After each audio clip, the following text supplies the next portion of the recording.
আসসালামু আলাইকুম রহমতুল্লাহি ওয়া বারাকাতুহু। প্রিয় দর্শক, আপনারা যে যেখান থেকে দেখছেন, দূরে বা কাছে, দেশে বা প্রবাসে, আজকে আপনাদের সামনে এমন একটি বিষয় উপস্থাপন করতে চাই।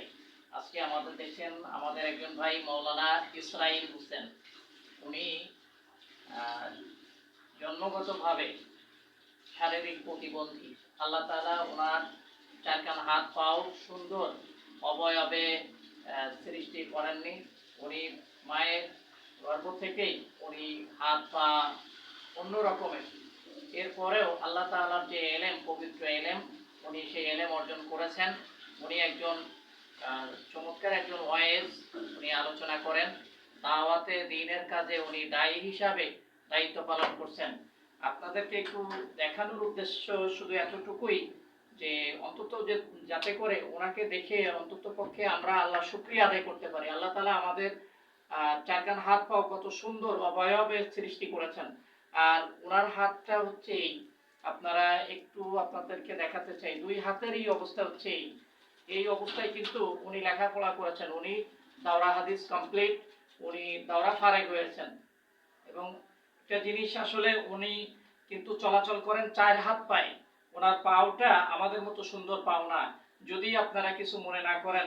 আর আমি হযরতকে একটু অনুরোধ করেছিলাম, তো হযরতের পাওটা একটু আসলে দেখানো উচিত না এইভাবে, তারপরে একটু অনুরোধ করছি, যদি হযরত কিছু মনে না করেন, শুধুমাত্র মানুষের আল্লাহর প্রতি শুকরিয়া আদায়ের জন্য।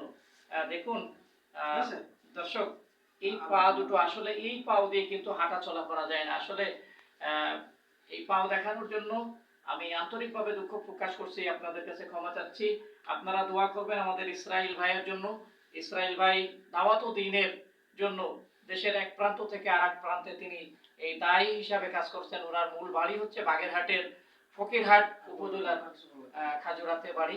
আল্লাহ তাআলা ওনার এই দাওয়াতের এই মিশনকে আল্লাহ তাআলা কবুল করেন। আর আমরা যেন আল্লাহ তাআলার সৃষ্টির প্রতি আমরা গভীর মনোনিবেশ করে আল্লাহ তাআলা আমাদেরকে শুকরিয়া আদায় করার তৌফিক দান করেন। প্রিয় দর্শক, আমরা যদি ওনার কাছে একটা কথা জানতে চাই, এক কথায়, যে ভাইজান, আল্লাহ তাআলা আপনাকে এই অবস্থায় পাঠিয়েছেন, আপনি আলেম হয়েছেন, আপনি দাওয়াত ও দ্বীনের কাজে আপনি বিভিন্ন অঞ্চলে ছুটে বেড়াচ্ছেন। তো আপনি সংক্ষেপে একেবারে দুই এক কথায় যদি প্রিয় দর্শকদের উদ্দেশ্যে একটু কথা বলতেন। আসসালামু আলাইকুম ওয়া রাহমাতুল্লাহি ওয়া বারাকাতুহু। আলহামদুলিল্লাহ, আমিও ভালো আছি। দেশবাসী সকলে আমার জন্য দোয়া করবেন, আমিও সকলের জন্য দোয়া করি। আর আমরা যে যেখানে থাকি, আল্লাহ রাব্বুল আলামিন যেন আমাদের সকলকে ঈমানি হালাতে থাকার তৌফিক দান করেন, এটাই আমরা চেষ্টা করব। এতটুকু। ওয়া মা তাওফিক ইল্লা বিল্লাহ। ধন্যবাদ আপনাকে।